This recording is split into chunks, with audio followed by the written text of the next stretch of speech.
that they have that core group of friends.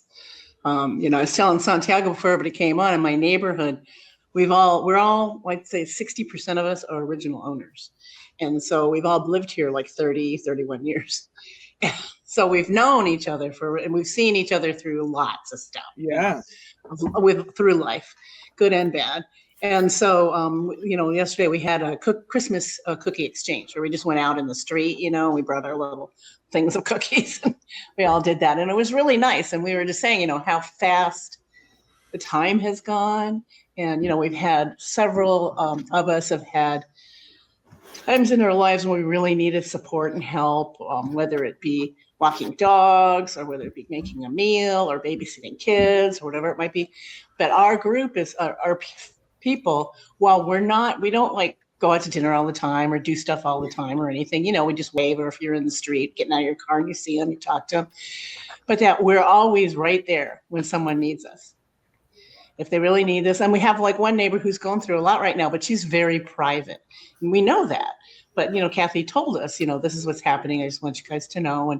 And so we're like, okay, we'll just let us know what we can do. And, we'll keep you in our thoughts and everything. And so, but it's nice to know. So I think what we're going to do, some of us are going to send her like honey baked ham meal, and, someone else is going to send her soup or that kind of stuff. So, because her husband's having some issues in the hospital. Yeah, no. So that way she doesn't have to worry about, cooking. Yeah. Or anything like that. One community I was a part of, we call that a food train.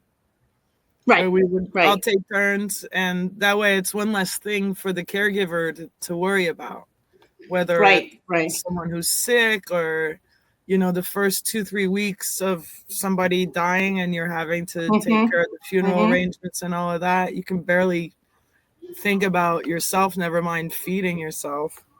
Right. Yeah. No, it's true. Yeah. We've put out like coolers in front of people's doors because the last thing you want to do is have to open the door, say thank you.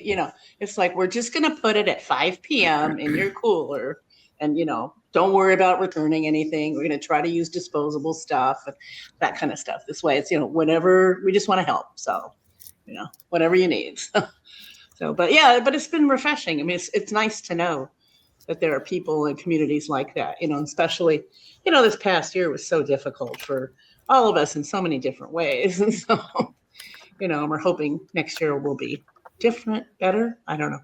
We're hoping. But it just, really makes me grateful and say, there's a lot of good in the world. There is a lot of great things about living in America and Americans. And so, it's just refreshing. So it's nice to hear about, your friend that, because that's a true friend. So he's a true friend. I mean, the NOMAD community is pretty tightly knit. I just participated in a coup to take over Van Aide because one of the person who had been running Van Aide had been making it all about them. And Van Aide is a place where people with skills volunteer their labor for 3 days. And so people come in with their parts and they get work done for free. Wow.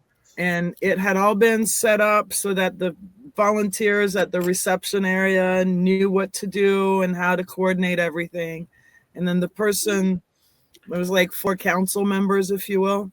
The council member who was in charge of that part of the organization had to leave for personal matters. And an hour later, the person that got outed, they got booted out. She went and gave the volunteers of the reception area, like basically it all goes through me, right? So that she could look like nothing can happen without her. She can look busy and feel important the whole time. But it also meant that a bunch of people fell through the cracks.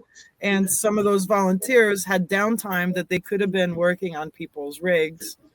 And then there was an issue with they weren't supposed to accept any donations directly. Donations were supposed to be redirected immediately to the people who needed them.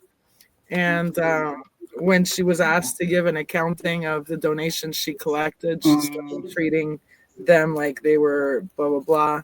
And so they booted her out, and they had asked me if I would audit if they could get any records, and I had said yes. And so they asked me if I would be a treasurer for a couple of years while they sort of establish the importance of how we handle money. So Right.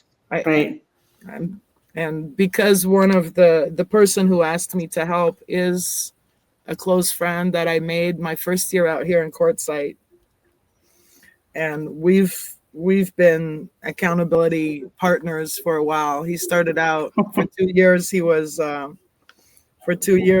my client in trade for a lot of labor. And then at some point it just became like, wait, you're using what you know of me to reciprocate. So this is no longer a one-way street kind of thing. Mm-hmm. And our friendship has come to the point where like I'm willing to anything with this guy, because Oh, that's nice. if he's losing it, if he's getting to where I'm not gonna have a good reaction, he come and talk to me, and I can talk him down, and vice versa. Like, we know each other well enough to be like, okay, this is how we want to show up, and right now it's not happening. So sure. That's great. One day when I start my community I've been dreaming of for 25 years, he's going to be a part of it.